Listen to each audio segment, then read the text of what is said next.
तब्बल 6 वर्षांनी अनिल 3-4 दिवसापूर्वी भारतात आला होता. आईवडिलांकडे अमेरिकेतील एका मल्टीनॅशनल कंपनीमध्ये तो चांगल्या मोठ्या पोस्टवर होता. गेले 12-15 वर्ष तो अमेरिकेतच होता आणि 4 वर्षापूर्वी त्याला ग्रीन कार्डही मिळाले होते. सुरुवातीला शिक्षणासाठी गेला, नंतर तिथेच नोकरी मिळाली, मग मुलगीही तिकडेच शोधली. तशी होती मूळची भारतीय, म्हणजे अगदी पुणेरी. महाराष्ट्रीयन फॅमिली, पण ती बरेच दिवसापासून तेथे अमेरिकेतच रीतसर स्थायिक झाली होती. अनिल आणि निर्मलाच्या लग्नाच्या वेळी नाना आणि माई 3 महिने अमेरिकेत जाऊन आपल्या लेकाच्या घरी राहिल्या होत्या. सून होती लागवी सुंदर, परंतु शेवटी ती अमेरिकेत वाढलेली होती. तिचा जन्मच अमेरिकेतील होता. भारतीय संस्कृती तिला फारशी परिचयाची नव्हती. अमेरिकन संस्कृती मात्र तिच्या अंगवळणी पडली होती. सगळ्या गल्लीला आपले घर मानणाऱ्या माई आणि ऑफिसमधील चपराशाला सुद्धा अगत्याने बोलवणारे नाना यांना अमेरिकेतील आत्यंतिक स्वातंत्र्याचे गणित काही जमेना आणि लेका-सुनाच्या संसारातील आपला उपरेपणा त्यांना सहन होईना. शेवटी 3 महिन्यानंतर दोघे पुन्हा भारतात निघून आले.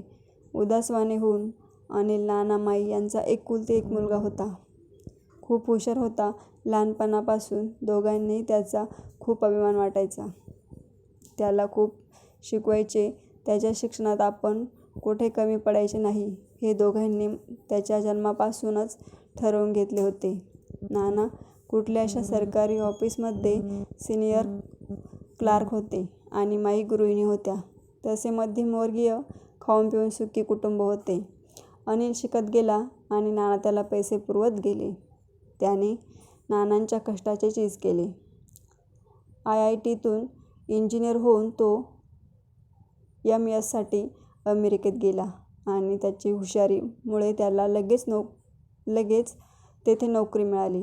नाना-माई नंतर त्यांच्या या उत्तुंग यशामुळे स्वर्ग 2 बोटे उरल्याचाच भास होत होता. अनिलच्या शिक्षणामुळे नाना-माईंनी आपली हौस-मौज सगळी मारून टाकलेली होती. जणू 2च खोल्यांच्या संसारात त्यांचे आयुष्य गेले होते. अनिल नोकरीला लागला आणि नाना रिटायर झाले.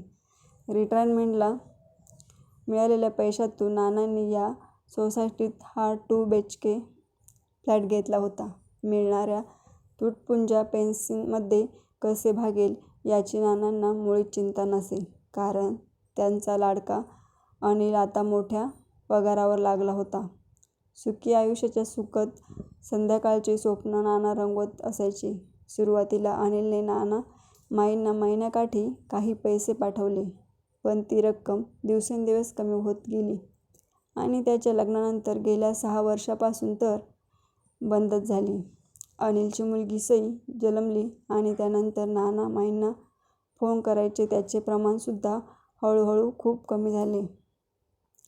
नुकताच त्याच्या कंपनीला कुठलासा आर्किओलॉजिकल संबंधातील प्रोजेक्ट मिळाला आणि त्याचे काम भारतात निघाले. त्यामुळे कंपनीने अनिलला भारतात पाठवले. कंपनीच्या कामासाठी 3 महिने अनिल भारतात येत होता. तब्बल 6 वर्षांनी येताना प्रवासात त्याला खूप अपराधी वाटत होते.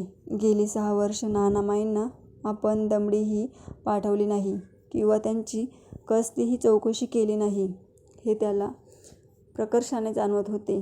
नाना-माई आपल्यावर खूप रागावले असतील आता, तसेच त्याला वाटत होते. तो घरी आला. या नवीन फ्लॅटमध्ये राहण्याचा योग त्याला फारसा आलाच नव्हता. त्याच्या येण्याने नाना-माईंना खूप आनंद झाल्याचे त्याला जाणवत होते. गेले 2 दिवस त्याच्या आवडीचे पदार्थ माई त्याला करून खाऊ घालत होत्या. आईच्या हाताची ती परिचित मायेची चव जिभेला लागताच अनिल मनातून खूप आसळा झाला. ढासळून गेला. सगळं लहानपण त्याला आठवलं. आता नानामाईंनी कधी काही कमी पडू द्यायचं नाही हे त्याने मनोमन ठरवलं. आज सकाळी उठल्यावर त्याने इंडिया जायचे हे कळल्यावर घाईघाईने केलेल्या शॉपिंगमधील नानामाईंसाठी आणलेल्या वस्तू त्यांना दिल्या. त्यावेळी प्रसन्नपणे समाधानाने हसत माई त्याला म्हणाल्या, "अनिल, अरे इतकं करतोस आमच्यासाठी, हा आणखी कशाला खर्च करीत बसलास?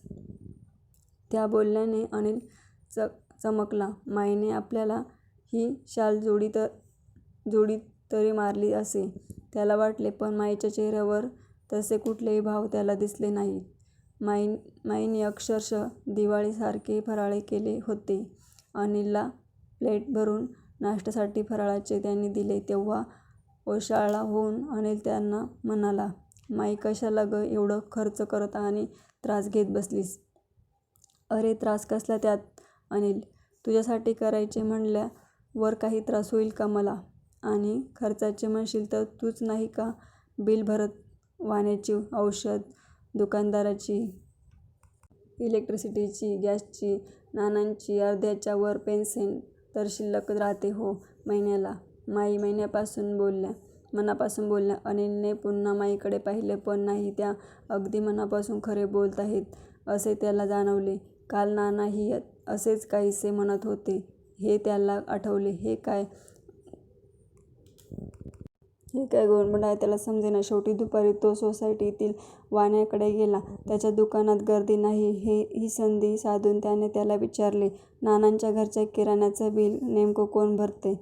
दुकानदाराने त्याच्याकडे कुतूहलाने पाहिले. माईंनी त्याला सांगितले होते त्यांचा मुलगा येणार ते, हे त्याला आठवले. हाच तो याची त्याला खात्री पटली. त्याने त्याच्याकडून वचन घेतले की नानांना आणि माईंना यातील काही कळू द्यायचे नाही आणि त्याला एक फोन नंबर दिला. त्या फोन नंबरवरून त्याची सगळी बिले भरली जातात हे सांगितले. अनिलने त्या फोनवर फार उत्सुकतेने फोन केला. पलीकडे फोनवर कोणी रघु बोलत होता. तो कोण हे काही अनिलला समजेना. शेवटी त्याने त्याला भेटायचे म्हणून वेळ मागून घेतली आणि तो त्याला भेटायला गेला. Hotel cap गोल्डमध्ये. रघु म्हणजे रघुनाथ, उंचीपुरी, गोरटेली, हँडसम म्हणण्याजोगी हसतमुख, उंची पेहरावातील व्यक्ती अनिलच्या समोर बसली होती. त्याने अनिलला नमस्कार केला. दोघांनी एकमेकांचा परिचय एकमेकांना करून दिला. अनिलने दोघांसाठी कॉफी मागवली आणि त्याला सरळच विचारले, "तुम्ही नानामाईंचे घरची सगळी बिलं भरतात असे मला वाण्याने सांगितले. हे काय गोंडबंगाल आहे? हे का करता तुम्ही? "अनिल, मी फार मोठं असं काही करतोय असं नाही. नानामाईंनी माझ्यासाठी खूप काही केले. माझी आई तुमच्या घरी भांडे घासायला होती. वडील रेल्वे स्टेशनला हमाली करायचे. आजी आजोबा आणि 3 आत्या म्हणजे वडिलांचे 3 बहिणी, आई वडील आणि मी असे आमचे मोठे कुटुंब होते. कितीही कष्ट केले तरी 2 वेळचे जेवण कसेबसे मिळायचे. आत्यांची लग्ने वडिलांनीच करून दिली. आजी आजोबांचे आजारपण असे. घरात कायमच ओढाताण असायची. असंच एकदा मी छोटा असताना आईसोबत तुमच्या घरी भांड्याला आलो होतो. आई भांडे घासत होती आणि मी घरात बसलेला होतो. साधारण 5वी-6वीला असेल. मी तुमचे नाना बाहेरून आले आणि त्यांनी कपडे बदलले व पॅन्टमधील पैशांचे पाकीट काढून तुमच्या घरातील आरशावर ठेवले आणि ते घाईघाईने कुठेतरी बाहेर गेले. पाकिटात पैसे होते. सकाळी शाळेत सहलीची सूचना आली होती. सहलीसाठी 200 रुपये वर्गणी सरांनी सांगितली होती. माझे वडील पैसे देऊ शकणार नाही हे मला कळले होते आणि वडिलांपुढे मागायची मला हिंमतही नव्हती, कारण वडील खूप कडक स्वभावाचे होते. आईचे सुद्धा त्यांच्या पुढे काही चालत नव्हते. घरची परिस्थितीच अशी होती की 200 रुपये दुसरीकडे कुठे खर्च केले तर महिन्याचे बजेट सगळे कोलमडले असते. मी इकडे तिकडे पाहिले. पटकन उठलो आणि त्या पाकिटातून 200 रुपये काढून घेतले व खिशात ठेवले. मागे वळून पाहतो तर माई उभ्या होत्या. मी नकशिकांत घाबरलो. वडिलांचा चेहरा आणि त्यांचा मार माझ्या डोळ्यासमोर उभा राहिला. वरती आईचे काम माझ्यामुळे सुटणार आता, अशी भीती वाटू लागली. माझ्या डोळ्यात पाणी आले. मी एकही शब्द बोलू शकत नव्हतो. मी माईंना हात जोडले, काही न बोलता. माई माझ्याजवळ आल्या. त्यांनी मला जवळ घेतले. मला पुढच्या खोलीत घेऊन गेल्या आणि शांततेत विचारले, पैसे कशाला घेतलेस? मी खरे खरे सांगितले. शाळेत सहलीसाठी लागतात म्हणून. मी माईच्या पायावर पडलो. त्यांना विनवू लागलो, रडत रडत, आईला सांगू नका, कामावरून काढू नका. मी चुकलो.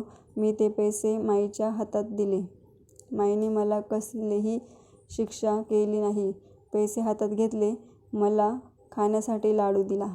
माझे डोळे पुसले तोपर्यंत माझ्या आईचे भांडे घासून झाले होते. ती पण तेथे आली. तिच्या हातात ते 200 आणि आणखी 50 असे 250 रुपये माईंनी दिले आणि आईला म्हणाल्या, अगं रघूची सहल जाणार आहे असे तो म्हणाला. त्याला सहलीला पाठव.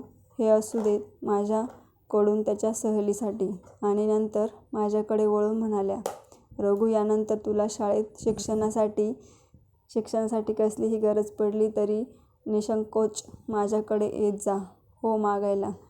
घडलेल्या घटनेचा माईंनी चुकूनही कधी पुन्हा उच्चार केला नाही. उलट माझ्या शाळेसाठी जर मला काही कमी पडलं असेल तर वेळोवेळी त्यांनी ते पुरवले. पुढे माझे वडील वारले, पण नानामाईंच्या मागे माझ्या शिक्षणासाठी भक्कमपणे उभे राहिले. माझे शिक्षण पूर्ण होईपर्यंत माझ्या शिक्षणासाठी ते वेळोवेळी मदत करत राहिले. माईंच्या त्या एका कृतीने मला फार काही शिकवले, जबाबदार बनवले आणि मी त्यानंतर परत त्या वाटेला कधीच गेलो नाही. जीवापाड मेहनत करून मोठ्या कष्टाने मी आज या पदाला पोचलोय. हे केवळ नानामाईंमुळेच शक्य झाले. आज माझ्याकडे धनदौलत, पैसा, अडका, गाडी, बंगला, क्लास 1 अधिकाऱ्याची नोकरी, सगळं काही आहे. त्या दिवशी जर माईंनी आरडाओरडा केला असता, मला चोर ठरवले असते, तर माझ्या आईवडिलांच्या नजरेतून आणि स्वतःच्याही नजरेतून मी उतरलो असतो आणि कदाचित हळूहळू गुन्हेगार बनत गेलो असतो. पण माई फार मोठ्या मनाच्या. त्यांनी आपल्या वागण्याने हे घडू दिले नाही. उलट मला जबाबदारी शिकवली. तुझ्या लग्नानंतर अमेरिकेतून आलेल्या नानांना, माईंना मी भेटायला गेलो होतो. त्यांचं एकंदरीत बोलणं ऐकून मला सगळं काही समजलं. कारण म्हणतात, ताकभात समजून घेण्याइतकी बुद्धी मला आहे. आणि मी ठरवले, नानामाईंना काही कमी पडू द्यायचे नाही. पण त्यांच्या स्वाभिमानाला धक्का लागू द्यायचे नाही. त्याच दिवशी येताना मी सोसायटीतील मेडिकलवाल्याला माझा नंबर दिला आणि त्यांची बिले माझ्याकडे पाठवीत जा. मी फोनवरून ती भरत जाईन असे त्यांना सांगितले. तसे सोसायटी ऑफिसमध्ये जाऊन इलेक्ट्रिसिटी व गॅसच्या बिलाबाबतही हेच सांगितले व सर्वांना विनंती करून सांगितले की नानामाईंची विचारले तर तुमचा मुलगा अमेरिकेतून ही बिले भरतोय असे सांगा. अनिल, मी काही फार मोठं किंवा वेगळं काम करतोय असं समजू नकोस. मी फक्त माईची परतफेड करतोय. एकेकाळी त्यांनी मला माझ्या आई वडिलांच्या नजरेतून पाडण्यापासून वाचवतोय तेव्हा त्यांनी मला आयुष्यात उभं राहण्यासाठी मदत केली. आता मी त्यांच्या आयुष्याच्या संध्याकाळी त्यांचे आयुष्य सुखकर करण्यासाठी त्यांना मदत करतोय, इतकेच. बोलता बोलता झटकन कॉफी पिऊन रघुनाथ उठला. अनिलला शेक हँड केला आणि हॉटेलच्या बाहेर निघत त्याच्या आलिशान गाडीमध्ये बसून गेला. अनिल अजूनही सुन्न बसून होता तेथे. तुम्हाला स्टोरी कशी वाटली